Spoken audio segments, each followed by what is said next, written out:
حمدا كثيرا طيبا مباركا فيه كما يحب الله. أشهد أن لا إله إلا الله وحده لا شريك له وأشهد أن محمدا عبده ورسوله. اللهم صل وسلم وبارك على نبينا محمد وعلى آله وأصحابه ومن تبعهم بإحسان إلى يوم الدين. أما بعد، يقول المولى عز وجل في كتابه الكريم: أعوذ بالله من الشيطان الرجيم، بسم الله الرحمن الرحيم. يا أيها الذين آمنوا اتقوا الله حق تقاته ولا تموتن إلا وأنتم مسلمون. يا أيها الناس اعبدوا ربكم الذي خلقكم من نفس واحدة وخلق منها زوجها وبث منهما رجالا كثيرا ونساء واتقوا الله الذي تساءلون به والأرحام إن الله كان عليكم رقيبا. يا أيها الذين آمنوا اتقوا الله وقولوا قولا سديدا يصلح لكم أعمالكم ويغفر لكم ذنوبكم ومن يطع الله ورسوله فقد فاز فوزا عظيما. Ibu sekalian yang dirahmati Allah Subhanahu wa ta'ala, segala puji bagi Allah. Dialah Allah yang maha baik. Kebaikan Allah meliputi kehidupan kita. Nikmat Allah hadir di setiap helai nafas kita, ada di setiap detak jantung kita, di setiap aliran darah yang mengalir di seluruh tubuh kita, bahkan di setiap detik waktu yang berlalu dalam kehidupan kita. Sesungguhnya semua itu adalah karunia Allah yang sampai kapanpun kita tidak akan pernah bisa untuk menghitungnya, kecuali nanti di hari kiamat. Fi yaumil arad, salah satu nama hari kiamat itu adalah Yaumul Arad. Apa artinya Yaumul Arad? Yaumul Arad ini adalah hari di mana akan digelar, hari di mana akan ditampakkan. Dan salah satu yang akan Allah perlihatkan kepada kita adalah tentang semua nikmat yang telah kita rasakan. Semuanya, tanpa ada yang luput dari nikmat tersebut. Dan kita akan mengakui bahwa itu adalah nikmat yang telah kita rasakan selama kita hidup di dunia ini. Namun yang menjadi persoalan adalah ketika summa la tus'alunna yawma idzin 'anil na'im. Ketika Allah mempertanyakan satu demi satu nikmat tersebut. Apa pertanyaannya? Fima amilta fih? Untuk apa engkau pakai, kata Allah. Untuk apa engkau gunakan nikmat yang telah kuberikan kepada kalian. Sebab itulah ibu sekalian, beruntunglah. Siapa yang beruntung? Hamba-hamba Allah yang pandai mensyukuri nikmat Allah, yang dengan nikmat tersebut semakin membuat dia dekat dengan Allah, yang dengan nikmat tersebut semakin membuat dia taat kepada Allah, yang dengan nikmat tersebut semakin sempurna penghambaannya kepada Allah Subhanahu wa ta'ala. Seperti yang kita rasakan di pagi hari ini. Pertemuan ini terjadi semata karena nikmat Allah. Karena tanpa nikmat dari Allah, sulit bagi kita, jangankan untuk melangkahkan kaki dan mengayunkan tangan, sekedar membuka kelopak mata saja. Kalau tidak ditolong oleh Allah, alangkah sulit diri kita, walaupun hanya sekedar membuka kelopak mata. Tapi dengan nikmat Allah tersebut, Allah permudah urusan kita, sehingga kita bisa hadir di tempat ini, di majlis ini. Dan ini terjadi semata-mata karena kebaikan Allah Subhanahu wa ta'ala. Selayaknya dan sepatutnya kita puji Allah dengan kalimat yang indah. Alhamdulillahilladzi bi ni'matihi tatimmus shalihat. Segala puji bagi Allah yang dengan nikmatnya menjadi paripurna ketaatan kita kepada Allah Subhanahu wa Ta'ala. Salam dan salam kita sampaikan kepada Rasulullah yang menjadi uswah hasanah dalam kehidupan kita, contoh yang baik, model yang baik, teladan yang baik dalam semua urusan kehidupan kita. Dan niatkan pertemuan kita di pagi hari ini juga menjadi bagian daripada mengikuti kebiasaan Nabi Muhammad SAW. Karena ternyata Rasul punya kebiasaan di waktu pagi seperti ini bermajlis dengan para sahabatnya, Ibu. Walaupun yang hadir juga tidak semuanya sesuai dengan keadaan para sahabat. Ya, ada yang sibuk di ladangnya, ada yang sibuk di pasarnya, ada yang sibuk dengan urusan rumah tangganya, dan lain sebagainya. Namun yang menariknya para sahabat itu, mereka saling mewakili, bahkan membuat shift untuk datang ke majelis Nabi Muhammad, ya, antara tetangga dengan tetangga yang lainnya. Seperti Umar bin Khattab, dia punya tetangga dari kalangan Aus, dari kalangan Ansor, Ibu sekalian. Itu mereka punya shift. Kalau hari ini Umar yang datang, maka tetangganya yang ke kebun. Dan Umar yang datang punya kewajiban menyampaikan kepada tetangganya apa yang dia dapatkan dari Rasul. Begitu juga sebaliknya. Ketika tetangganya yang datang, Umar yang kemudian pergi ke kebun. Dan tetangga Umar ini punya kewajiban untuk menyampaikan kepada Umar apa yang dia peroleh dari majelisnya Rasulullah di waktu pagi itu. Karena kita niatkan di pagi hari ini juga kita bermajlis seperti majlis yang dilakukan oleh Rasul dengan para sahabatnya. Di dalam majlis Nabi Muhammad itu banyak hal yang dibahas, Ibu. Bukan hanya tentang ilmu dan nasihat saja, tapi berbagai macam urusan. Bahkan ada di antara sahabat baru saja lahir anaknya dibawa ke hadapan Nabi. Wahai Rasul, ini anak saya baru lahir. Doakan dia, berikan dia nama. Bahkan Rasul yang mentahnik anak-anak para sahabat Rasulullah SAW. Ada yang baru saja panen, Ibu sekalian, ya, panen kebun kurmanya. Yang panen pertama dibawa ke hadapan Nabi. Rasul doakan, mudah-mudahan ini buah yang kami panen ini berkah. Rasul doakan. Ada juga Nabi Muhammad SAW didatangi oleh para sahabat dengan berbagai macam persoalan mereka, Ibu sekalian. Ya, dengan berbagai macam urusan mereka. Bahkan dengan masalah-masalah mereka. Pernah satu hari ada seorang sahabat dengan wajah yang cemas datang kepada Rasul di momen pagi seperti ini juga. Lalu dia mengatakan, celakalah wahai Nabi. Celakalah wahai Nabi. Kata Rasul, ada apa? Aku baru saja berhubungan dengan istriku. Dan itu ternyata siang hari bulan Ramadan. Siang hari bulan Ramadan. Nabi Muhammad mengatakan, ya sudah, kalau begitu, ya bebaskan budak. Karena kafarat berhubungan suami istri di siang hari bulan Ramadan. Yang pertama, Ibu. Yang pertama apa, Ibu? Membebaskan budak. Ya, kira-kira bebaskan budak itu mahal atau murah, Ibu? Mahal. Kalau murah akan mungkin jadi kafarat, ya kan? Mahal harganya, Ibu. Kata Nabi, bebaskan budak. Kata sahabat ini, aku tidak sanggup wahai Nabi kalau untuk membebaskan budak. Lalu kata Rasul, berikan alternatif yang kedua. Apa alternatif yang kedua, Ibu? Kalau membebaskan budak tidak bisa, yang kedua apa? Puasa selama 2 bulan berturut-turut. Kata sahabat ini, jangankan 2 bulan, 1 bulan ini gak sanggup gitu kan. 1 bulan aja jempol gitu kan, apalagi 2 bulan. Aku tidak sanggup wahai Nabi. Sudah, kalau begitu berikan 60 orang miskin makan, kata Rasul.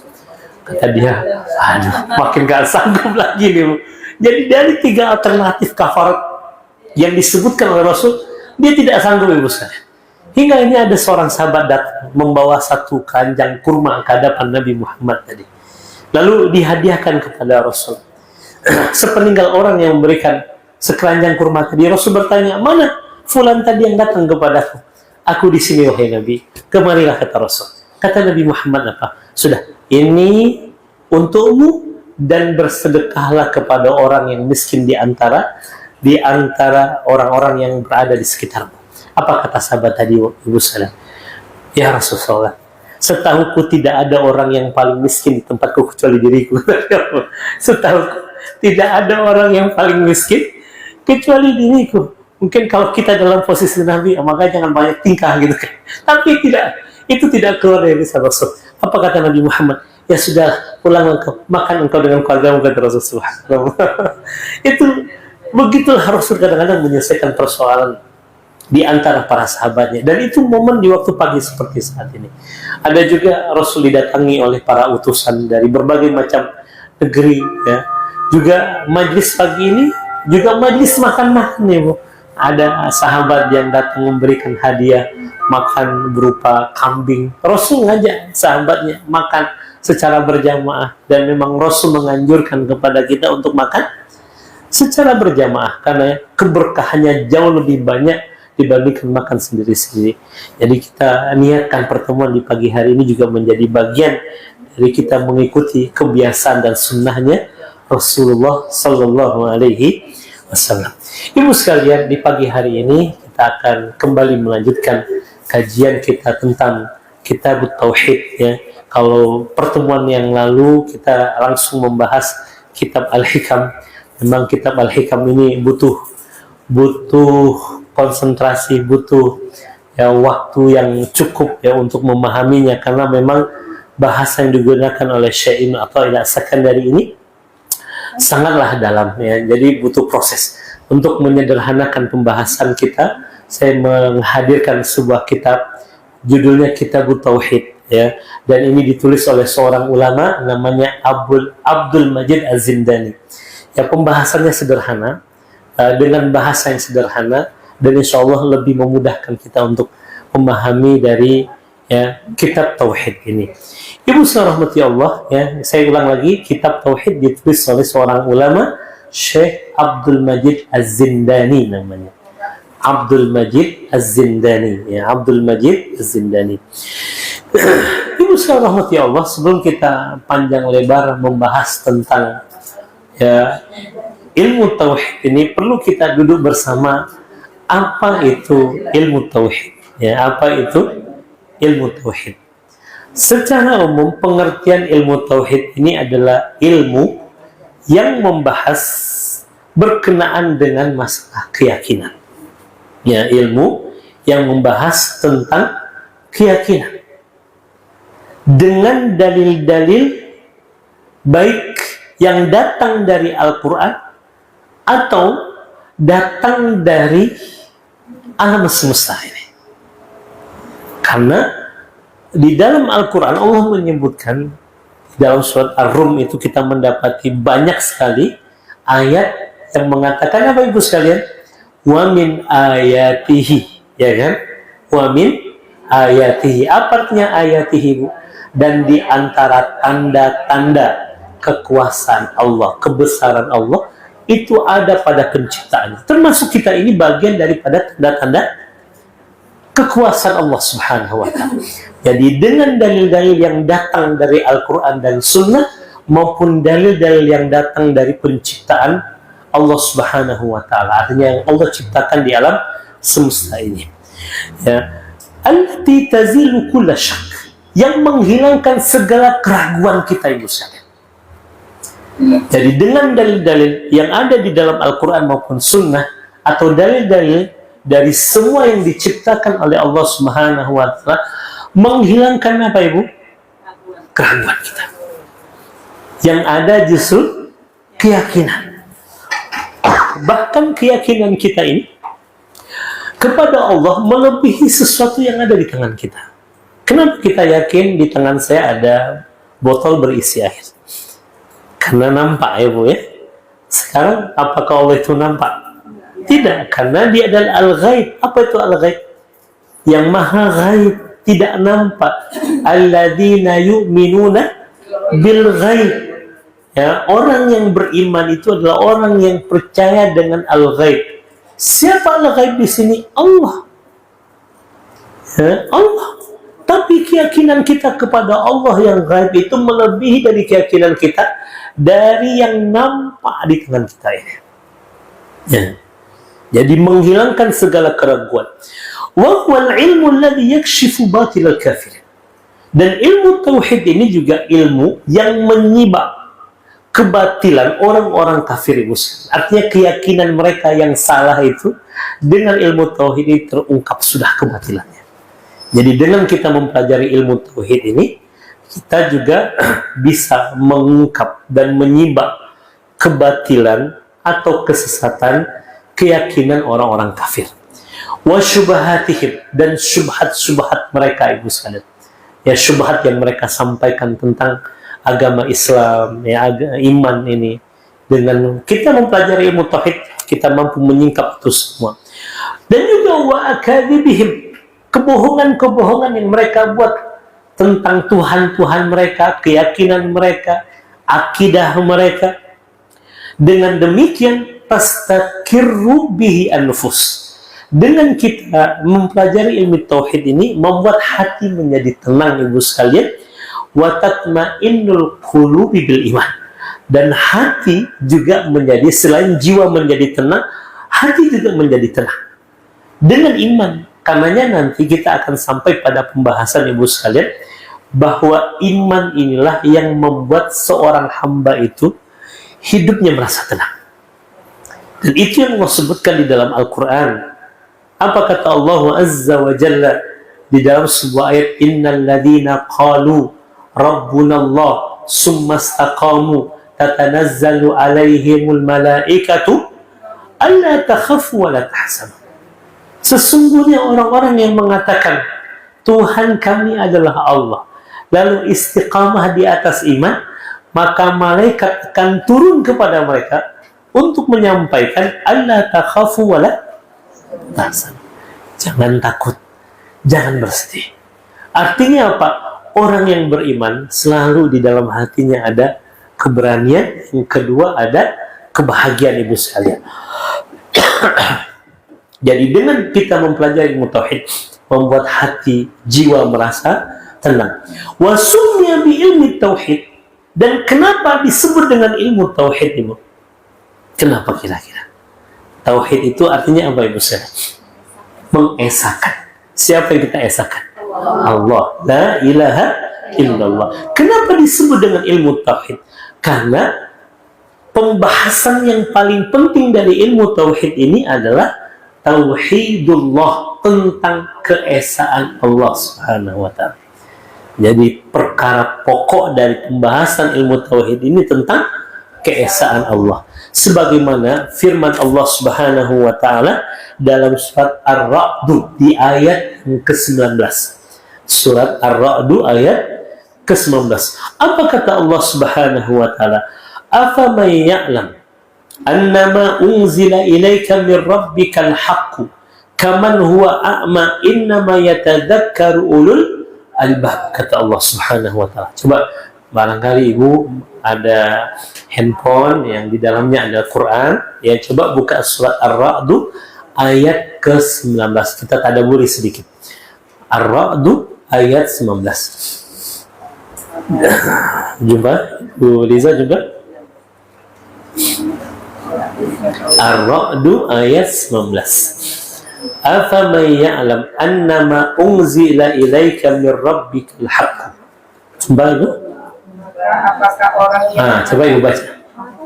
Apakah orang yang mengetahui bahwa apa yang diturunkan kepadamu adalah kebenaran, sama orang yang buta, banyak orang berakal yang dapat mengambil pelajarannya. Allahu Akbar. Karenanya ilmu tauhid itu merangsang akal kita untuk berpikir, ya. Dengan kemudian kita mempelajari ilmu tauhid ini, itu justru merangsang akal kita untuk berpikir tentang kebenaran yang disampaikan oleh Allah dan Rasul-Nya. Dan tentu tidak akan sama orang yang mengetahui tentang apa yang Allah turunkan kepada Nabi Muhammad dengan orang yang buta sama sekali. Sebenarnya mereka tidak buta secara fisik, ya Bu, ya, tapi mereka mengingkari kebenaran yang datang dari Allah dan Rasul-Nya. Aman itu makanan itu? Oh, makanan kucing itu makanan.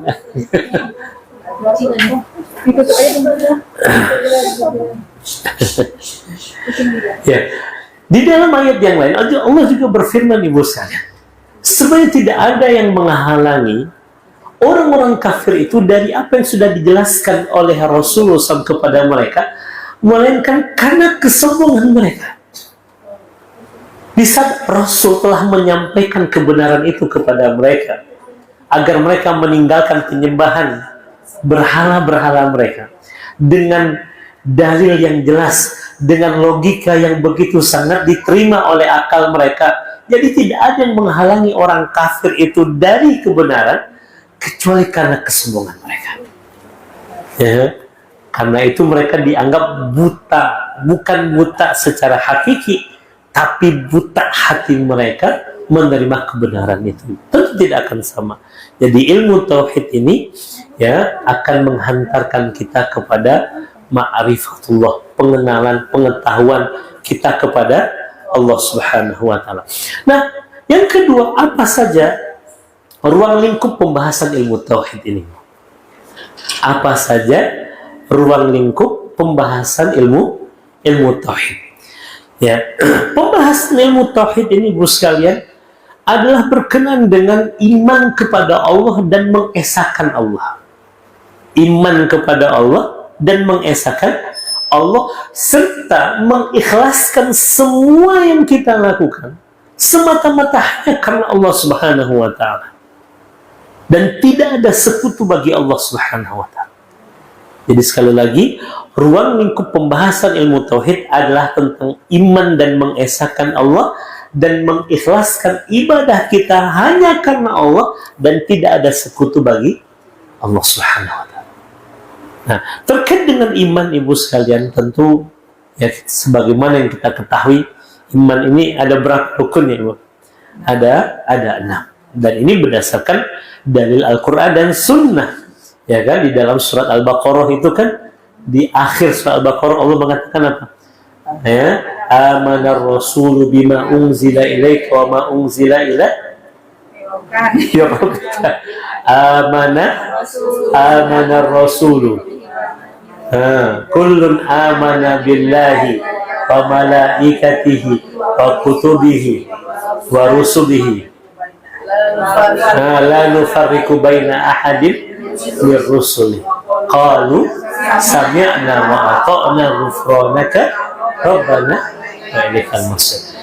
Juga dalam hadis Rasul, ketika malaikat Jibril datang kepada Nabi Muhammad ini, dan ternyata dalam beberapa riwayat kedatangan malaikat Jibril di hadapan Rasul dengan para sahabat itu adalah momen di waktu pagi seperti kita saat ini.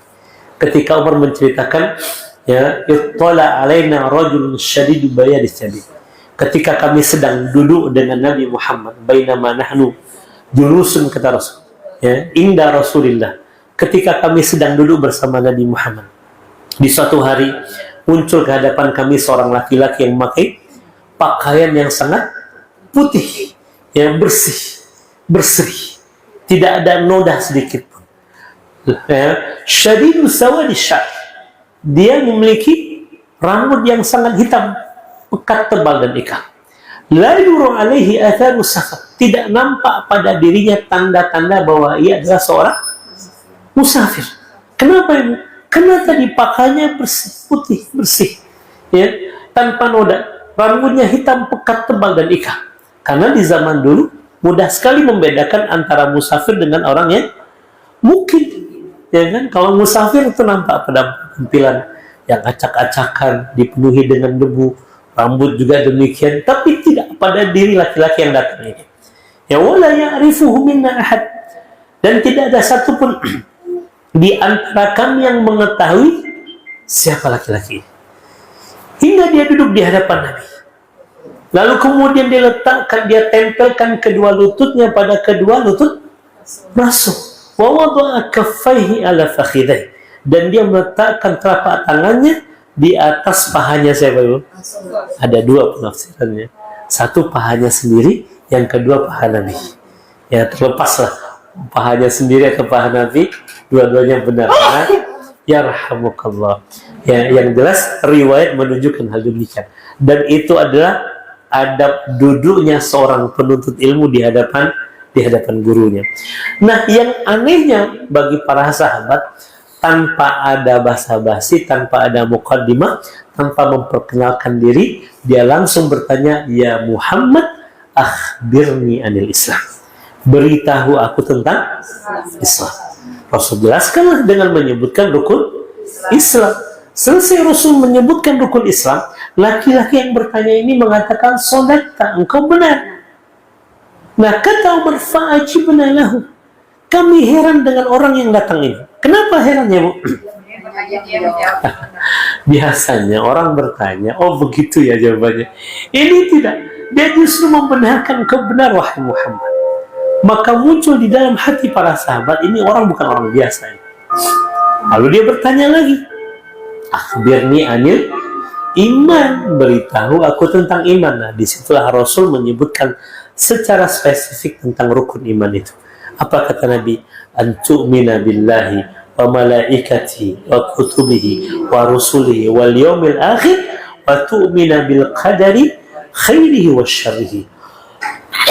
Jadi salah satu ruang lingkup pembahasan iman ini adalah tentang rukun iman ini, sekalian.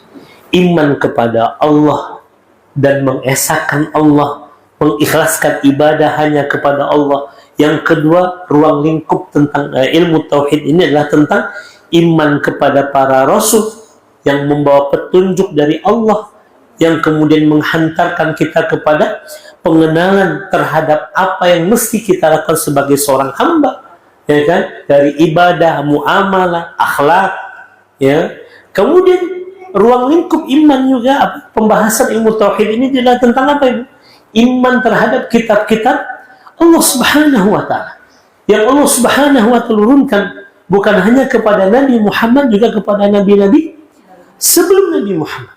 Yang mesti kita yakini, yang mesti kita percayai, walaupun kita tidak bisa mempercayai isi yang ada dalam kitab selain Al-Quran hari ini, Muslim. Tapi kita yakin bahwa Allah pernah menurunkan Taurat kepada Nabi Musa, Zabur kepada Nabi Daud, Injil kepada Nabi Isa, dan juga suhuf, lembaran-lembaran kepada Nabi Musa alaihissalam. Ya, tapi kita tidak lagi meyakini isinya yang ada hari ini karena sudah banyak penyimpangan, pemalsuan, penambahan, pengurangan, Ibu sekalian. Yang bisa kita yakini hanyalah Al-Quranul Karim, ya, dengan segala firman Allah yang ada di dalamnya. Jadi beriman juga kepada apa, Ibu? Ruang lingkup iman kepada kitab-kitab Allah Subhanahu wa taala. Allati anzalahu Allahu hidayah li ibadihi ibrat tarikh al-bashari at-tawil.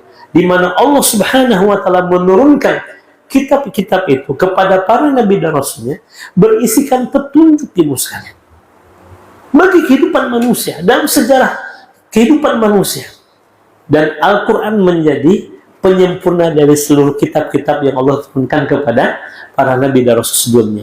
Juga ruang lingkup pembahasan ilmu tauhid adalah iman kepada malaikat, Ibu sekalian. Ibu yakin adanya malaikat? Yakin, ya? Ibu yakin ada malaikat yang selalu mendampingi Ibu? Yakin, ya? Yakin tidak? Apa dampak iman kepada malaikat dalam kehidupan Ibu? Masya Allah, benar, Ibu. Kita saja sudah Allah kabarkan bahwa Allah khabir, maha mengetahui. Ada malaikat raqib atid yang selalu mendampingi kita, lewat juga tuh sering. Ya kan? Mestinya kalau kita iman kepada malaikat, itu membuat kita malu tuh. Malu kalau malaikat kemudian mengisi catatan amal kita itu dengan maksiat. Malu jika catatan amal kita itu sedikit kebaikannya. Karena pada setiap kebaikan yang kita miliki, malaikat tidak akan luput mencatatnya.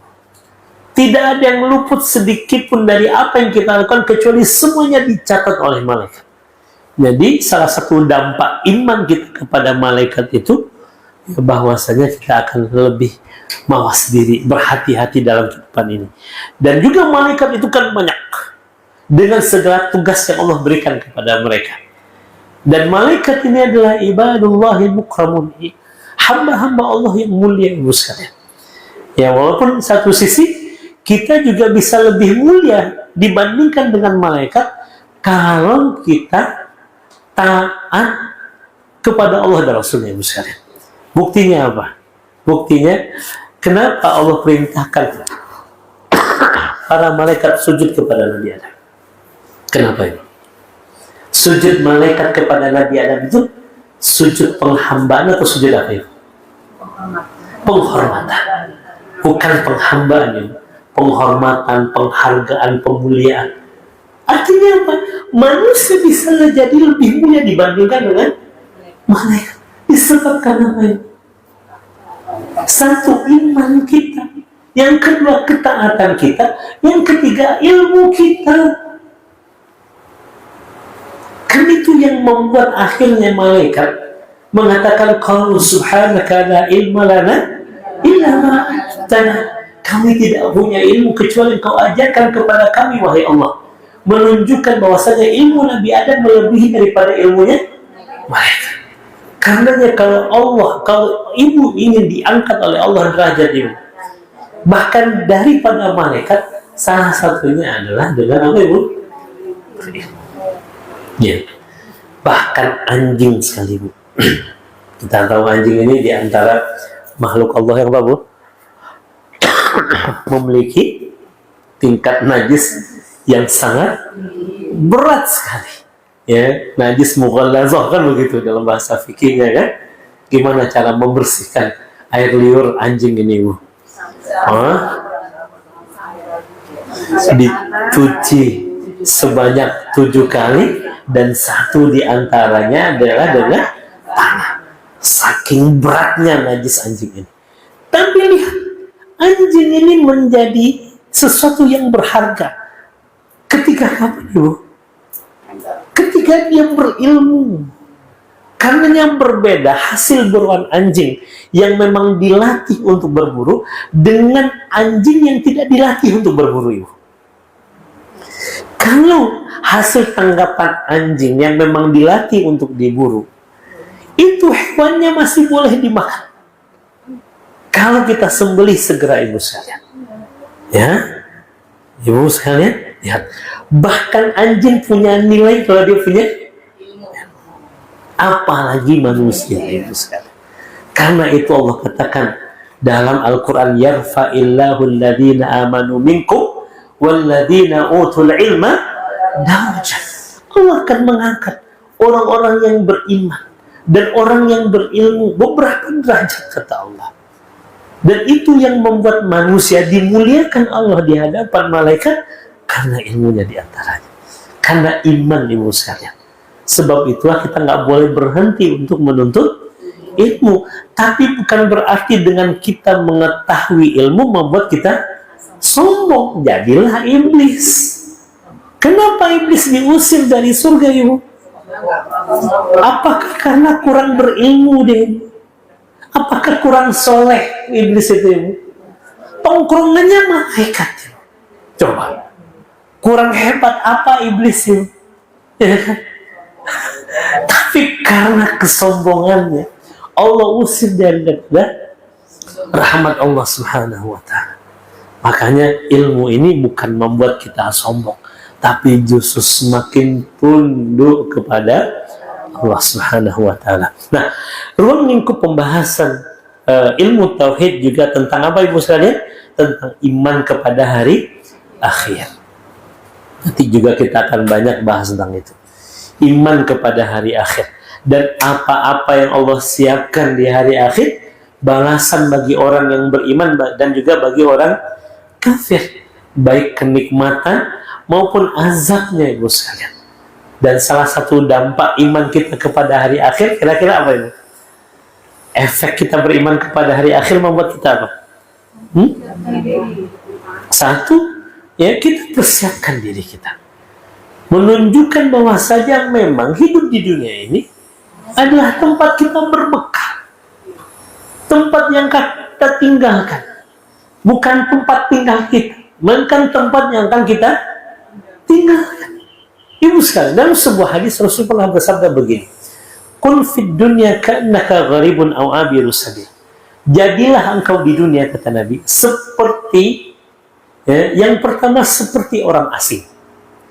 Ibu pernah nggak merasakan suasana menjadi orang asing di satu daerah? Pernah tidak ibu? menjadi orang asing di satu daerah misalkan.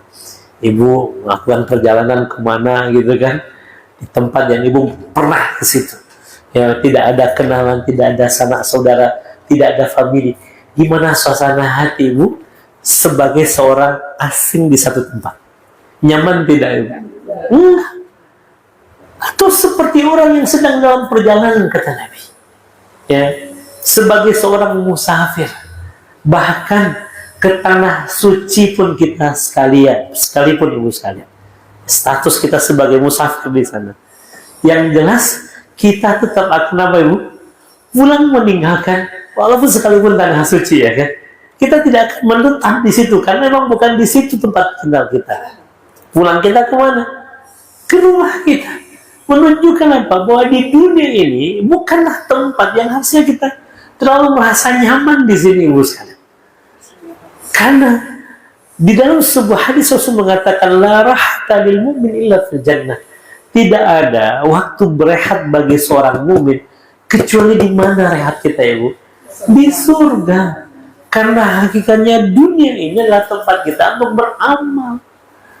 Capek ibu? Iya capek. Penat ibu? Iya penat. Lelah ibu? Iya lelah. Karena memang begitulah hakikat dunia ini. Melelahkan, ya kan? Semuanya, fisik kita, perasaan kita, betul tidak ini? Dengan berbagai macam persoalan yang kita hadapi di dunia ini, betul tidak? Capek nggak ini? Emang tempatnya kita bersusah payah, ya? Kita baru berehat nanti di mana, ibu? Di surga. Makanya, nikmati saja semuanya, ketaatan kita, ibadah kita, masalah kita, musibah kita, tapi yakini bahwa semua itu hanyalah sementara saja. Ya, sebagaimana bahagia sementara, sedih juga sementara, ya kan? Sehat sementara, sakit juga sementara, kaya sementara, miskin juga sementara, cantik sementara, tampan juga sementara, tapi yang kekal di mana ibu? Surga. Nah, itu yang membuat kita yakin dengan akhirat ibu sekalian. Sehingga semua persoalan yang kita hadapi di dunia terasa lebih ringan. Karena kita yakin semua ini sementara. Semuanya sementara. Karena kita akan pulang ke kampung keabadian kita itu akhirat. Jadi iman kepada hari akhir membuat kita menikmati setiap episode hidup kita. Ibadah kita, masalah kita, nikmat kita. Semuanya kita nikmati karena kita yakin ada kenikmatan yang abadi yang Allah siapkan untuk orang yang beriman. Di mana ibu? Di surga. Kuncinya apa bisa selamat ibu? Sabar. Sampai kapan sabarnya ibu? Sampai mati. Ya, sampai mati. Ya, sampai mati. Nah, yang terakhir ruang lingkup pembahasan ilmu tauhid adalah iman dengan takdir Allah. Nah, ini menarik pembahasan masalah takdirnya. Nanti akan sampai pada pembahasan di mana salah satu dampak iman kepada takdir itu membuat kita tenang menjalani kehidupan ini. Kenapa? Karena tidak ada yang tertukar. Tidak ada yang meleset dari ketentuan Allah dalam kehidupan kita. Ya. Walaupun di satu sisi ibu sekalian, sebelum ketentuan itu berlaku dalam kehidupan kita, kita kan nggak tahu takdir kecuali setelah terjadi. Ya. Yang membuat kita tenang itu tidak ada yang meleset. Tapi takdir Allah itu berada pada pilihan kehidupan manusia. Allah memberikan kebebasan kepada kita untuk memilih jalan hidup kita. Nah, ilmu Allah itu sudah mengetahui pilihan hamba dalam hidupnya. Karena itu nanti di akhir, orang-orang kafir, mereka tidak bisa menyalahkan takdir mereka masuk neraka itu karena ketentuan Allah, nggak bisa. Tapi memang akan ada nanti. Di dalam Al-Quran Allah sebutkan ibu sekalian, bahwa orang-orang kafir itu akan berhujjah, ya Allah, kami masuk neraka ini karena takdir. Enak betul yang takdir itu, betul tidak? Jadi di zaman Umar tuh ada orang mencuri, ditanya sama Umar, kenapa kau mencuri? Dia bilang apa? Takdir Allah yang membuat saya mencuri. Enak betul dia nyalahin takdir, ya kan? Lalu Umar menampar nyamuk. Umar menampar orang. Dan dia bertanya, kenapa kau menamparku? Apa kata Umar? Takdir Allah yang membuat aku menamparku. Padahal sebelum kita berbuat, kita diberikan pilihan oleh Allah. Betul tidak, Ibu? Kita sudah dikasih tahu oleh Allah, ini baik, ini buruk, ini benar, ini salah, ini halal, ini haram. Dan sekarang pilih. Nah, takdir Allah itu ada di pilihan kita. Karenanya kelak Allah akan berlepas ketika kita mendapatkan azab. Itu berdasarkan pilihan kita di dunia ini. Ketika kita mendapatkan nikmat, kan memang kita memilih itu. Sebagaimana firman Allah dalam surah Al-Insan ayat yang kedua, apa kata Allah? Inna hadainahu sabila imma syakirau wa imma kafura. Kata Allah, sesungguhnya kami telah memberikan petunjuk jalan kepada kalian, mana baik, mana yang buruk. Dan kalianlah yang memilih jalan itu, kata Allah. Karenanya kelak Allah tidak bisa disalahkan masuk neraka karena takdir engkau, ya Allah, nggak bisa. Ya, karena kita sendiri yang memilih jalan hidup kita. Nah, salah satu ruang lingkup pembahasan ilmu tauhid ini adalah tentang takdir yang yasiru alaihi kullama fil qawli, yang di atasnya semua yang di alam semesta ini berjalan berdasarkan ketentuan Allah Subhanahu wa ta'ala. Ya, ketentuan Allah berdasarkan pilihan kita. Tapi ilmu Allah sudah menjangkau kita memilih apa dalam hidup ini. Subhanallah, dahsyatnya ilmu Allah. Nah, kemudian bagaimana kedudukan ilmu tauhid ini dibandingkan semua ilmu yang ada, Ibu sekalian? Kedudukan ilmu tauhid dibandingkan dengan seluruh cabang-cabang ilmu yang ada di alam semesta ini. Kira-kira menurut ilmu, gimana kedudukan ilmu tauhid dengan ruang lingkup pembahasan tadi? Gimana kedudukannya?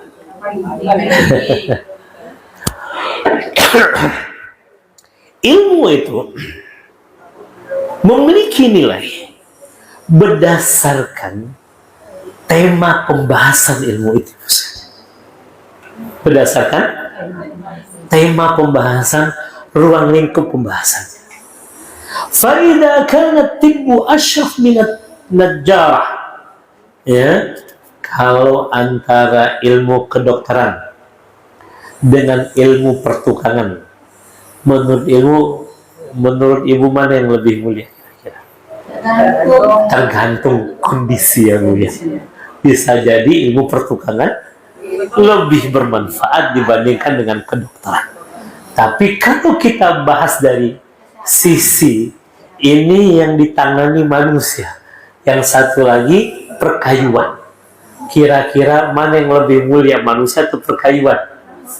Manusia. Di saat Allah mengatakan laqad karramna bani Adam bima faddalallahu, sungguh kami telah memuliakan anak keturunan Nabi Adam dengan apa yang telah kami karuniakan kepada mereka. Jadi tetap saja, walaupun pada posisi tertentu ilmu pertukangan lebih bagus, tapi tetap pada kedudukannya manusia lebih utama dibandingkan perkayuan ini. Wa inna madalika li'anna maidan bahfan najjarah. Ya, kenapa lebih mulia ilmu kedokteran ini? Karena ilmu kedokteran ini membahas tentang manusia, pengobatan manusia, pengobatan penyakit yang ada pada diri manusia dibandingkan dengan perkayuan, Ibu sekalian. Tetap kemudian ilmu kedokteran lebih mulia dibandingkan dengan ilmu pertukangan tadi. Kenapa? Karena tadi al-ajsam al-basyariyah. Karena ilmu kedokteran bahas tentang masalah fisik tubuh manusia. Amma syarfu ilmu tauhid, adapun kemuliaan ilmu tauhid, Ibu sekalian rahmati Allah Subhanahu wa taala, maka kemuliaannya itu ada pada ruang lingkup pembahasannya. Tentang apa tadi ruang lingkup pembahasannya? Tentang iman. Iman ini menjadi syarat untuk bahagia, syarat untuk selamat, Ibu sekalian, syarat untuk mendapatkan kebahagiaan dunia dan akhirat kita. Maka karena kemuliaan ilmu tauhid ini, jika dibandingkan dengan ilmu-ilmu yang lainnya, maka ilmu tauhid ini berada pada tingkatan yang paling tinggi, Ibu sekalian. Karena dia menjadi syarat keberuntungan. Qad aflaha al-mu'minun, kan begitu kata Allah. Sungguh beruntung kata Allah. Siapa yang beruntung dalam pandangan Allah? Orang yang beriman. Keberuntungan bukan hanya dunia, tapi juga akhirat. Kalau dia menjadi syarat keberuntungan dunia dan akhirat, sekalian, maka ilmu tauhid ini merupakan ilmu yang sangat agung, ilmu yang sangat mulia, Ibu rahmati Allah Subhanahu wa ta'ala.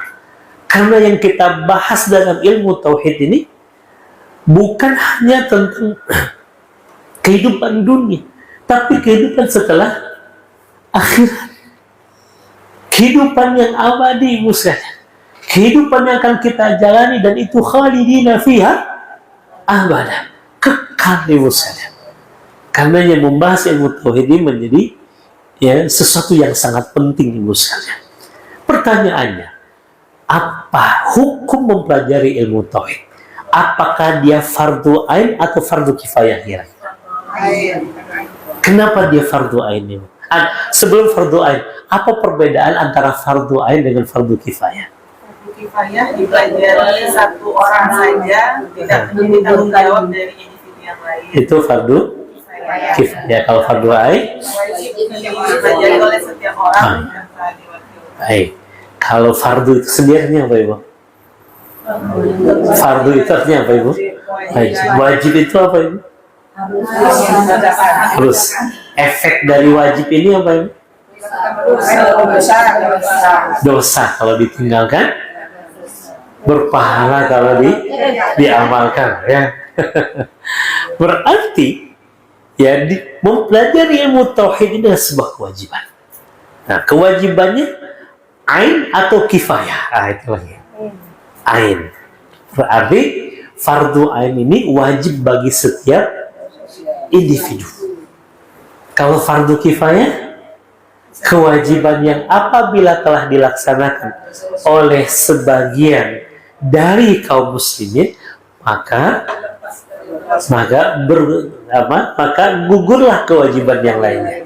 Nah, sini kita akan lihat.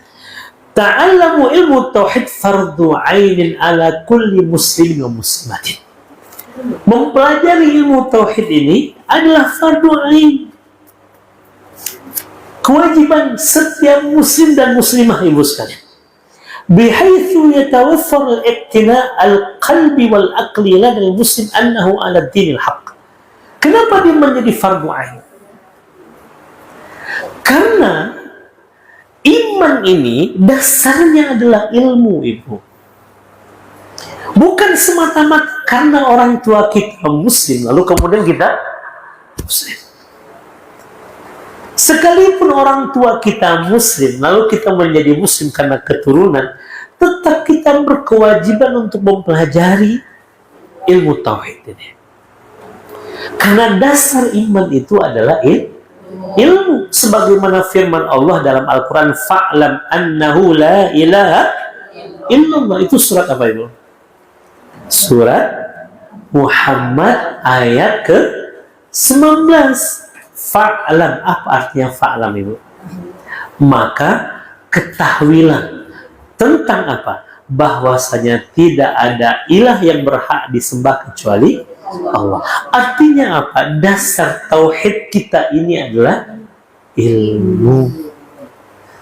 Jadi bukan karena ikutan. Kenapa ya Ibu menjadi seorang muslim? Karena ayah saya, ibu saya muslim, Ustaz. Enggak. Dasar kita beriman kepada Allah itu ilmu. Karena itu ilmu mempelajari tauhid ini menjadi wajib bagi setiap muslim dan muslimah. Kemudian rahmati Allah Subhanahu wa ta'ala, disebutkan, Ibu sekalian, sumber utama dari ilmu tauhid ini apa? Sumber utama ilmu tauhid ini adalah Al-Quran. Bukan hanya ilmu tauhid, semua ilmu itu sumber utamanya adalah Al-Quran. Ya. Karena memang Allah Subhanahu wa Ta'ala menjadikan Al-Qurannya sebagai rujukan utama dalam semua pemahaman dan pengetahuan kita, apalagi tentang ilmu tauhid. Disebutkan pembahasan pokok di dalam Al-Quran itu adalah ilmu tauhid. Pembahasan utama di dalam Al-Quran adalah ilmu tauhid. Walaupun di dalam Al-Quran Allah bercerita tentang kisah, Allah juga bercerita tentang syariat, Allah juga bercerita tentang akhlak, Allah juga bercerita tentang hukum, tapi muara dari semua itu adalah mengesahkan Allah. Ketika Allah bercerita tentang kaum Nabi Nuh alaihissalam, itu kan kisah, dan kita mendapati di dalam Al-Quran Ibu, sepertiga isi Al-Quran itu apa? Kisah. Ya kan? Tapi semua kisah yang Allah sampaikan di dalam Al-Quran menghantarkan kepada kita untuk memahami hakikat Allah, memahami keesaan Allah. Kenapa umat-umat terdahulu dibinasakan oleh Allah? Karena mereka mengingkari Allah. Sehingga kita belajar dari mereka ini. Di dalam surat Al-Fatihah, di akhir ayat, Allah menyebutkan Siratal ladzina an'amta alaihim ghairil maghdubi alaihim waladhdallin. Di akhir ayat surat Al-Fatihah itu, Allah ingin menyampaikan kepada kita ada dua cermin yang bisa kita jadikan sebagai sarana kita untuk bercermin, Ibu. Bercermin ini sesuatu yang disukai, betul tidak, Ibu? Kalau jujur di rumah ada berapa cermin yang Ibu miliki? 4, 5, 6, 7. Kenapa banyak cermin, Ibu? Ibu, sebenarnya kalau kita bercermin itu dalam rangka apa sih? Melihat kondisi diri ini udah pas belum, ini jilbabnya udah tepat belum gitu kan, ini bedaknya sudah sesuai atau belum, kan begitu, Ibu ya. Nah, Allah di dalam Al-Quran juga menghadirkan cermin kepada kita ini. Tergantung Ibu mau cermin yang mana nih. Mau cermin yang retak, yang datar, cembung atau cekung? Kalau Ibu ingin menampilkan keadaan kita yang sebenarnya, Ibu pakai cermin yang mana? Yang datar kan? Kalau retak gimana? Jadi nggak jelas bentuk kita. Kalau cembung, cekung, juga nggak menampilkan keadaan kita yang sebenarnya. Begitu juga di dalam Al-Quran, Allah memberikan cermin kepada kita. Cermin yang pertama adalah Siratal ladzina an'amta alaihim, cermin orang-orang yang telah Allah berikan nikmat kepada mereka. Siapa orang yang sudah Allah berikan nikmat kepada mereka, Ibu? Siapa? Kan kita minta sama Allah nih, ihdinas siratal mustaqim, kan gitu. Siratal ladzina an'amta alaihim, jalan orang-orang yang telah Engkau berikan nikmat kepada mereka. Siapa orang yang sudah Allah berikan nikmat kepada mereka? Ayo. Jangan sampai Ibu meminta sesuatu yang Ibu tidak ketahui. Kan selalu kita minta tuh, betul tidak, Ibu? Paling tidak berapa kali dalam sehari semalam Ibu minta tuh, agar Ibu diberikan siratal ladzina an'amta alaihim, jalan orang-orang yang telah Engkau berikan nikmat kepada mereka. Siapa mereka, Ibu? Nabi, Siddiqin, Asy-syuhada, As-salihin. Empat golongan ini nih, orang-orang yang telah memberikan nikmat kepada mereka. Maka berkacalah kepada mereka, Ibu.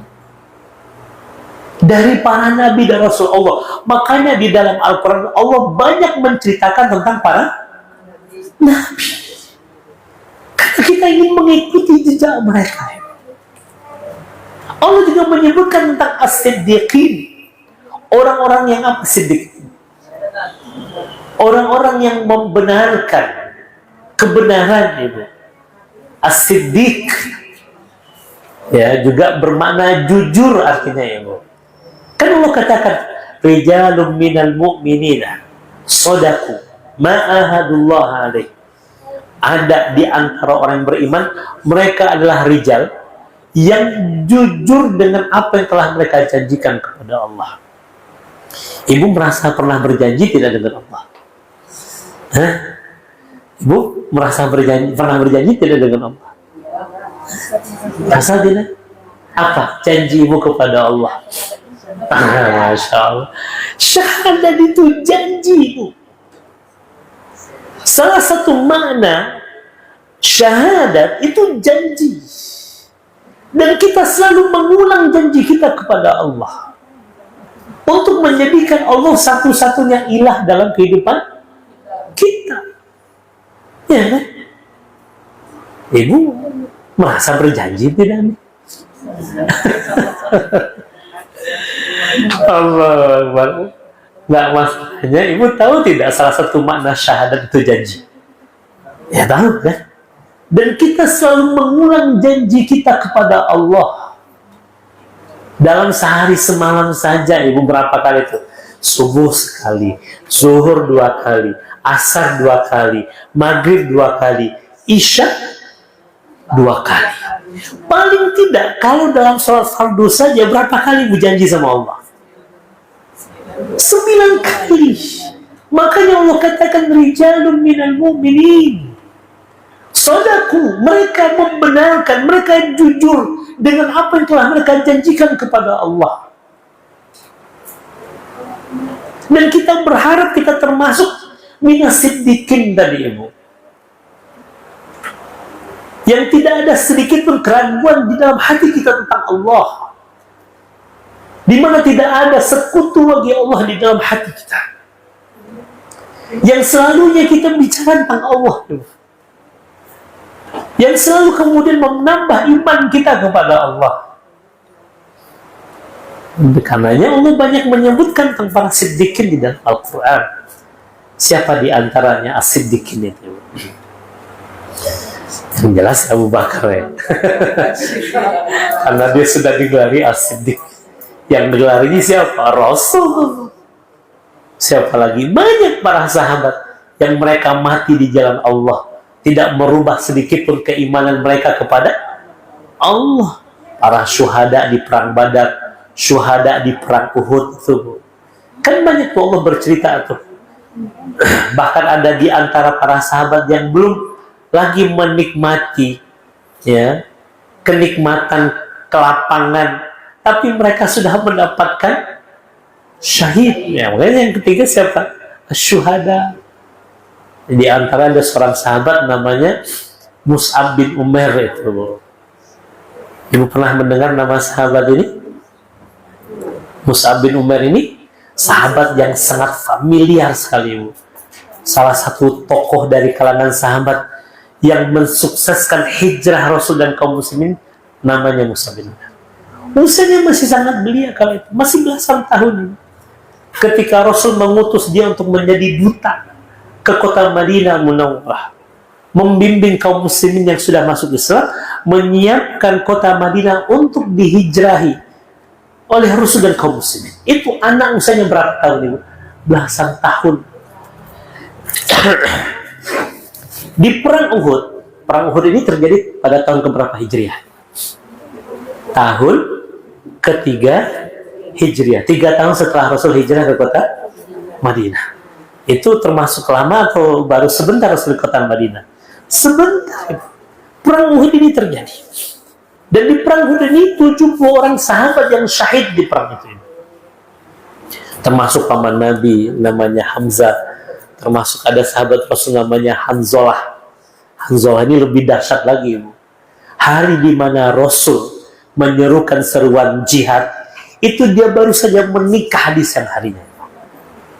Malam harinya itu mestinya menjadi malam yang paling dinanti-nantikan oleh seorang yang baru saja menikah. Tapi ketika mendengar seruan jihad dari Rasul, dia tinggalkan kesenangan malam pertama, ikut bersama Nabi Musa dan meninggal di perang Uhud itu. Apa kata Rasul? Saat ini Hanzalah tengah dimandikan oleh para malaikat untuk dibawa ke dalam surga Allah Subhanahu. Mus'ab bin Umair ketika dia meninggal dunia, itu para sahabat menangis, termasuk Nabi menangis. Kenapa? Karena mereka mendapati Mus'ab bin Umair ini dalam keadaan yang luar biasa. Bahkan pakaian yang dia pakai itu tidak bisa untuk menutupi sekujur tubuhnya. Ditutup kepalanya, kakinya nampak. Ditarik ke kakinya, kepalanya nampak.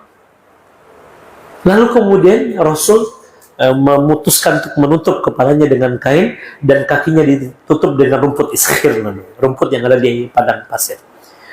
Kenapa Rasul menangis? Kenapa para sahabat menangis? Karena mereka membayangkan kondisi Mus'ab sebelum masuk Islam. Sebelum masuk Islam, Mus'ab ini dikenal sebagai seorang anak yang amat sangat dimanjakan oleh ibunya.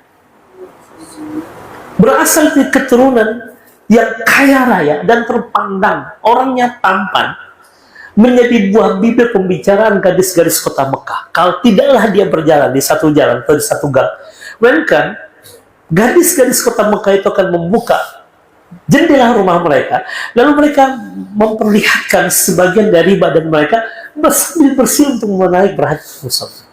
Sweet gitu. Dan tidaklah dia berjalan, melainkan aroma parfumnya Mus'ab itu masih tertinggal walaupun Mus'ab sudah pergi meninggalkan dunia itu. Tapi di akhir hidupnya, bahkan pakaian untuk menutup jasanya saja nggak bisa. Tapi Allah telah menyebutkan bahwa dia minas siddiqin wa syuhada. Allahu Akbar. Mereka membuktikan keimanan mereka sampai akhir hidup mereka. Nah, yang keempat adalah as-salihin. Ya, kan orang-orang yang soleh. Nah, kira-kira ibu mau pilih mau jadi golongan yang mana? Kalau Nabi sudah tutup peluang kita jadi Nabi, atau masih berminat mau jadi Nabi? Masalahnya yang satu Nabi nggak ada dari kalangan perempuan, ibu, ya kan? Yang kedua Nabi sudah tutup buku dengan diutusnya Nabi Muhammad, maka ya sempurna. Rasul pernah mengibaratkan seperti batu bata, dan Rasul itu batu bata terakhir yang melengkapi bangunan Islam itu. Loh, artinya nggak ada Nabi setelah. Nah, jadi kalau ada orang yang mengaku dirinya Nabi setelah Nabi Muhammad, dipastikan dia adalah Nabi palsu. Nah, peluang jadi Nabi nggak ada. Kita masih punya peluang tuh untuk menjadi ya siddiqin, asyuhada, as-salih. Ibu mau nggak mati syahid? Mau nggak? Mau tidak? Cukup dengan niat ini. Kata Nabi Muhammad dalam sebuah hadis, barang siapa yang berniat untuk mati syahid, maka Allah akan menyampaikan dia pada derajat syahid sekalipun dia mati di atas kasurnya, kata Rasul. Dalam sebuah hadis Rasul mengatakan begini, kelak ada di antara penghuni surga yang sudah masuk ke dalam surga ingin balik ke dunia. Kalau ibu, kalau sudah masuk surga, mau balik lagi nggak ke dunia? Dengan segala kenikmatan, dengan segala kesenangan, dengan segala fasilitas apapun yang ibu mau ada, apapun yang ibu minta tersedia, kira-kira mau balik lagi ke dunia tidak? Tidak kan? Tapi nyatanya kata Nabi, ada ibu. Yang orang sudah masuk surga ingin balik ke dunia. Dan siapa mereka? Mereka adalah syuhada, kata Rasul. Kenapa mereka ingin balik ke dunia ini? Karena ingin mengulang kembali kematian mereka itu. Allah. Saking nikmatnya mati syahid itu. Makanya kita melihat saudara-saudara kita di Palestina sana, di Gaza sana, dengan segala penderitaan mereka dan akhir kehidupan mereka yang kita merasa miris. Enggak, ibu. Tidak dalam keadaan mati. Allah katakan dalam surat Al-Baqarah, apa kata Allah? Wala taqulu liman yuqtalu fi sabilillahi amwat bal ahya'u walakin la tash'urun. Jangan kalian katakan, kata Allah, jangan kalian katakan orang yang mati di jalan Allah itu sebagai orang yang mati. Tidak, mereka hidup tapi kalian tidak merasakan bagaimana kehidupan mereka itu. Allah, orang mati syahid itu dijaga oleh Allah jasad mereka itu. Orang mati syahid itu mereka mendapatkan rizki. Wah, makanya Allah sebut syuhada di situ. Walaupun mungkin kita tidak berperang ya Bu ya, tapi niatkan untuk syahid. Kalau ibu niatnya benar, sekalipun mati di atas kasur, Allah ballaghullahu manazil syuhada. Allah sampaikan dia pada derajat syuhada. Ya, niat ya. Mati syahid walaupun kita tidak syahid dalam peperangan ya. Dan yang ketiga, peluang kita menjadi orang yang soleh. Soleh itu apa sebenarnya sih? Secara bahasa soleh itu artinya apa Ibu? Soleh itu secara sederhananya baik. Lawan soleh itu apa Ibu? Toleh. Dalam bahasa Arab, lawan dari soleh toleh. Nah, jangan sampai Ibu ngasih nama anak, cucu, toleh. Ya, itu boleh. Ini pakai to. Jadi soleh lawannya toleh. Kalau toleh artinya tidak baik. Nah, soleh ini baik. Baik dalam pandangan siapa Ibu? Dalam pandangan Allah. Baik dalam pandangan Allah sebenarnya apa? Beriman dan beramal soleh, itulah soleh. Nah, paling tidak jadilah orang yang soleh, yang baik dalam pandangan Allah. Itu cermin yang pertama. Cermin yang kedua yang Allah berikan di dalam Al-Quran itu adalah ghairil maghdubi alaihim waladhdallin. Ya, satu jalan orang yang sudah Allah berikan nikmat kepada mereka. Siapa tadi? Nabi, as-siddiqin, syuhada, salih. Yang kedua, cermin kedua, kita perlu ngaca juga. Ngaca kepada orang yang mendapatkan kemurkaan dari Allah. Ghairil maghdubi alaihim, bukan jalan orang yang kau murkai, dan juga bukan jalan orang yang sesat. Jadi di dalam Al-Quran itu ada dua cermin. Kira-kira kita saat ini kalau pakai dua cermin ini, cermin yang mana dominannya? Yang diberikan nikmat atau yang dimurkai atau yang sesat saja? Mudah-mudahan orang-orang yang Allah berikan nikmat. Siapa al-maghdubi alaihim yang disebut oleh Allah dalam ayat itu? Siapa? Orang Yahudi, ad-dhalin, orang yang sesat. Secara khusus disebutkan oleh para ulama tafsir siapa? Orang-orang Nasrani. Jadi jangan sampai kita mengikuti jalan orang Yahudi dan Nasrani. Nah, di saat Allah mengatakan dalam Al-Quran, walan tardo ankal yahudu walan nasor, orang Yahudi dan Nasrani tidak akan pernah ridho hingga kita mengikuti mereka.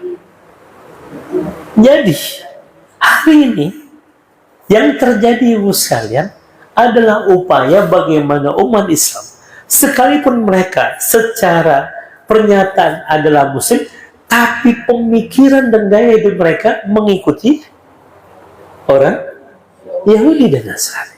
Nggak apa-apa, mereka tidak menyatakan keluar dari Islam. Yang penting cara berpikir mereka, cara hidup mereka, ngikutin gaya mereka. Dan itu disebut dengan perang pemikiran hari ini, Ustaz. Nah, di dalam Al-Quranul Karim menjelaskan tentang itu semua kepada kita, agar kita memastikan cermin kita itu adalah tadi orang yang diberikan nikmat. Jangan sampai kita bercerminnya kepada orang-orang yang Allah murkai tadi, Ibu sekalian. Kenapa Allah murka kepada orang Yahudi, Ibu? Kenapa? Kenapa Allah marah betul kepada orang Yahudi ini? Karena mereka orang yang berilmu. Alladzina atainahumul kitaba Mereka adalah orang-orang yang telah diberikan ilmu kepada mereka, berikan kitab kepada mereka. Mereka mengetahui kebenaran, ibu sekalian, tapi mereka tidak mau mengikuti kebenaran. Makanya Allah murka. Bahkan Allah menyebutkan di dalam Al-Quran itu, surah Al-Baqarah ini, mereka mengetahui tentang Nabi Muhammad di dalam kitab Taurat dan Injil itu seperti mereka mengetahui anak-anak mereka. Jadi bukan berarti mereka tidak berilmu. Mereka berilmu tapi tidak mau mengikuti kebenaran itu. Karena itu Allah murka kepada mereka. Ya, karena kita juga jangan sampai sudah dikasih tahu oleh Allah, sudah dikasih ilmu oleh Allah, tapi kita tidak mau mengikuti kebenaran yang datang dari Allah. Allah murka, Allah marah. Makanya pastikan cermin kita adalah tadi orang yang telah diberikan nikmat oleh Allah Subhanahu wa taala. Karenanya ketika Al-Qur'an menjadi sumber utama dalam pembahasan ilmu tauhid itu, maka wajib kita selalu merujuknya kemana, Ibu? Kepada Al-Quran. Jadi Al-Quran bukan hanya sebagai bahan bacaan, tapi menjadi sumber inspirasi keimanan dalam kehidupan kita. Baca Quran itu hendaknya bertambah iman kita. Gimana caranya, Ibu, bertambah iman, Ibu? Kalau baca Quran itu gimana? Ditadabbur. Kalau perlu Ibu merasa GR tuh kalau baca Quran. Pernah nggak Ibu merasa GR baca Quran? Hah? Merasa GR? Karena itu surat cinta dari Allah yang maha mencintai. Ibu dapat surat cinta dulu waktu masih muda-muda dulu. Gimana hati Ibu? Hah? Berbunga-bunga, ya kan? Senang, ya kan? GR gitu kan? Ini yang ngasih surat ini siapa nih, Bu? Allah yang maha mencintai. Mestinya ketika baca Quran itu, Ibu merasa berbunga-bunga hati Ibu. Pernah tidak Ibu merasakan sampai derajat itu? Cobalah.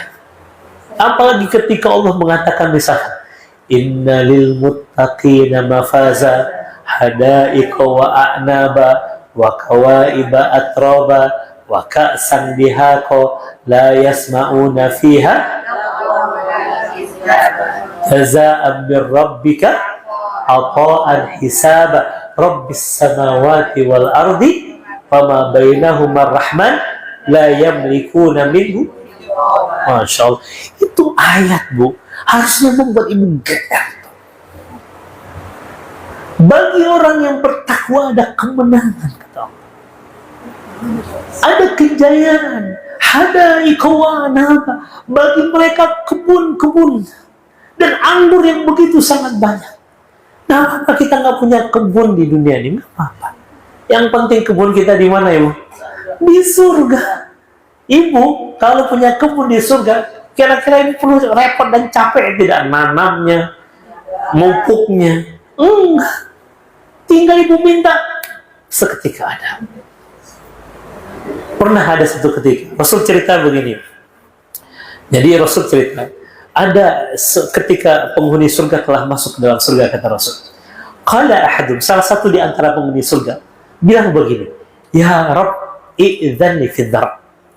Ya Allah, izinkan aku bercocok tanam, kata dia. Di surga dia ingin bercocok tanam. Mungkin ya hobinya dulu di dunia suka berkebun lah, Ibu. Kata Allah, alasta fi ma syi'ta. Bukankah engkau telah berada di tempat yang kau minta apa saja seketika dikasih? Kenapa repot-repot untuk bercocok tanam? Kata orang ini, uhibbu an asra'. Saya suka bercocok tanam, ya. Ya kata Allah, ya sudah, karena di surga ini bebas, ya silahkan aja kalaupun mau bercocok tanam, ya silahkan. Yang jelas di surga itu semuanya hanya kebaikan ini. La yasma'una fiha lagwaw wala kidzaba. Kalau dalam surat Al-Waqiah itu la yasma'una fiha lagwaw wala ta'thima, ya kan? Di surga itu tidak ada, jangankan pembicaraan yang isinya dosa, yang sia-sia saja nggak ada, Ibu. Berarti semua penghuni surga hanya melakukan kebaikan. Jadi selagi itu kebaikan ya terserah engkau lah, gitu kata Allah. Tapi dahsyatnya dalam hadis itu Rasul menyebutkan, lalu dia bercocok tanam. Tapi bercocok tanam di surga itu, kata Nabi Muhammad, fa asra'a wa badara. Cepat, baru saja ditanam langsung tumbuh. Tumbuhnya langsung berbuah. Dan buahnya itu kata Nabi ka'amthal jibal. Buahnya itu banyaknya seperti gunung itu. Lalu Allah katakan kepada hamba itu, dunaka yabna Adam, fa innahu la yushbi'uka. Silakan nikmati itu wahai anak Adam, dan itu tidak akan mengenyangkanmu. Allahu Akbar. Jadi di surga nanti, itulah kenikmatan yang tidak ada puasnya. Kalau di dunia, ibu minum kopi, siapa di antara kita pecinta kopi di sini? Ibu Liza suka kopi? Suka ya? Kopi itu enaknya ketika kapan, Ibu? Hangat, panas. Tapi buktinya ada yang suka dingin juga ya. Kopi itu enaknya kalau secangkir, kalau satu ember kira-kira gimana ya?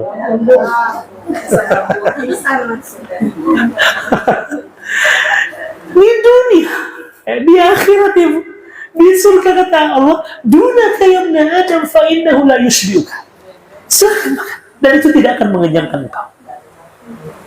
Itu disebut dengan kenikmatan abadi itu.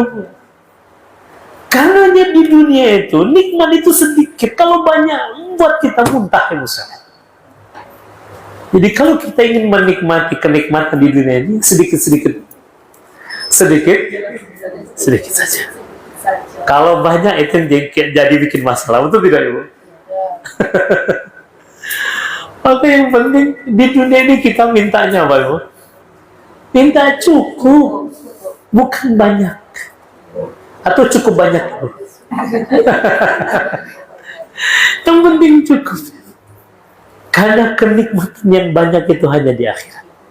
Nah, selesai Rasul menyatakan hadis itu bahwa nanti di surga itu ada seorang yang kemudian minta bercocok tanam, lalu ada orang Arab Badui mengatakan begini, kalau begitu bukan kami orangnya wahai Nabi gitu. Kalau begitu bukan kami. Kenapa? Kami tidak suka bercocok tanam. Berarti penghuni surga yang bilang itu bukan kami orangnya wahai Nabi. Allahu Akbar. Nah, ini sekali lagi rahmati Allah Subhanahu wa taala. Al-Qur'an ini yang menjadi sumber inspirasi, menambah iman. Karena nanti pembahasan tentang tauhid ini tidak akan keluar dari Al-Qur'an Karim, karena dia adalah rujukan utama, rujukan pokok dalam pembahasan tauhid ini insyaallah. Baik, ini sebagai sebuah mukaddimah tentang ilmu tauhid yang akan kita pelajari Ibu sekalian, betapa pentingnya ilmu ini, betapa agungnya ilmu ini, betapa mulianya kedudukan ilmu ini, karena ilmu tauhid ini akan menghantarkan kita kepada iman yang sempurna kepada siapa Ibu? Kepada Allah Subhanahu wa taala. Dan ini yang selalu diingatkan oleh Nabi Muhammad dalam berbagai momen dan kesempatan. Apa kata Rasul? Ini Rasul baru duduk nih. Nabi Muhammad bilang apa? Jaddidu imanakum. Perbaharui iman kalian, kata Rasul. Ini baru duduk nih. Baru saja dimulai majlisnya. Rasul bilang apa? Jaddidu imanakum. Perbaharui iman kalian. Lalu para sahabat bertanya, gimana caranya wahai Nabi? Gimana caranya memperbaharui iman itu? Rasul bilang apa? Aktsiru min qauli la ilaha illallah. Perbanyak untuk melafazkan la ilaha illallah. Lalu Rasul bertanya, baru saja Rasul duduk. Rasul bertanya begini, kaifa asbahtum? Gimana kabar kalian di pagi hari ini? Kalau jawaban standarnya gimana? Alhamdulillah, sehat wahai Nabi. Kan begitu? Tapi para sahabat tahu kemana arah pertanyaan Nabi ini. Sehingga mereka mengatakan apa itu? Asbahna mu'minan billahi haqqan. Di pagi hari kami dalam keadaan iman yang sempurna wahai Nabi. Subhanallah. Kalau hanya sehat itu standar. Tapi para sahabat tahu pertanyaan Nabi Muhammad bagaimana keadaan kalian di pagi hari ini adalah tentang iman. Karenanya perkara iman ini adalah perkara penting dalam kehidupan kita. Di dunia ini kita nggak punya rumah, nggak ada masalah. Nggak punya mobil juga nggak masalah. Ya. Nggak punya kebun juga nggak masalah. Kalau nggak ada iman, itu masalah. Ya. Paham Ibu? Berarti perkara iman ini adalah perkara penting. Perkara penting. Nggak ada yang lebih penting dalam hidup ini kecuali perkara iman. Kalau di luar daripada iman, semuanya Allah kasih. Nggak pun kita Allah kasih. Ya kan? Kita nggak pernah minta makan, Allah kasih. Kita nggak pernah minta pakaian, Allah beri. Nggak pernah minta tentang rumah juga Allah kasih. Nggak pernah minta kendaraan, Allah juga kasih. Tapi kalau masalah iman, ya, nggak semua orang Allah kasih.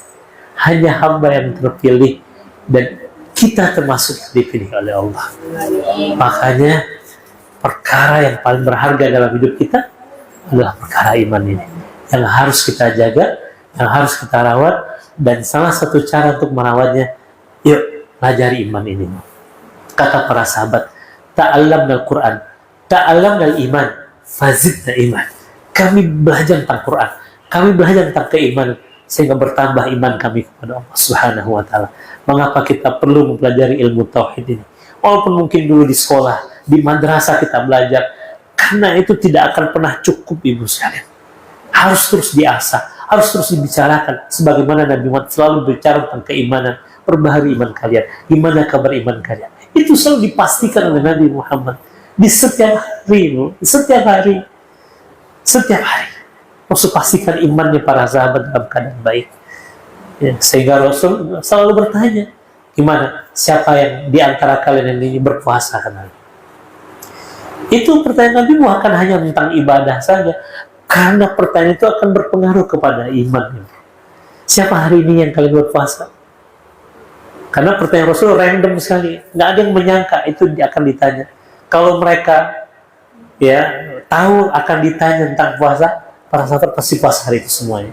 Nyatanya nggak ada, kecuali satu orang. Nah ya Rasulullah. Jadi Abu Bakar itu. Siapa yang hari ini sudah menjenguk orang sakit? Nggak ada juga, kecuali satu orang. Anda ya Rasul. Siapa ibu? Abu Bakar. Siapa yang hari ini sudah mengiringi jenazah ke kuburan? Nggak ada yang jawab. Satu orang. Anda ya Rasul. Dan dia adalah Abu Bakar. Siapa yang hari ini sudah ngasih makan orang miskin, kata Rasul? Dan tidak ada yang jawab kecuali Abu Bakar. Anda ya Rasulullah. Semua dia borong oleh Abu Bakar. Apa kata Nabi?